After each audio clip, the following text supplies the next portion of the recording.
So today I'm going to show you how to make a particular font your default font on Microsoft Word. Most times after installing your Microsoft Word, you always have the Calibri as the default font. So, but instead of trying to change the font every time, you just want to have a particular font that will be your default one.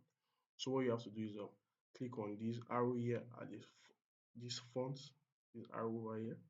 Click on it, then it brings out these options. So you can search for whatever font you want to be your default, the font style, the font size, and 12. Then after that, you just click on set as default and click on all documents based on the nominal template and click on OK. And now that has changed, as you can see. That has changed. Now, if I close it and try and open Word document, Word now, you see it's going to be that new font that I just chose. You can see, and that's how to make a particular font your default font on your Microsoft Word. Thank you.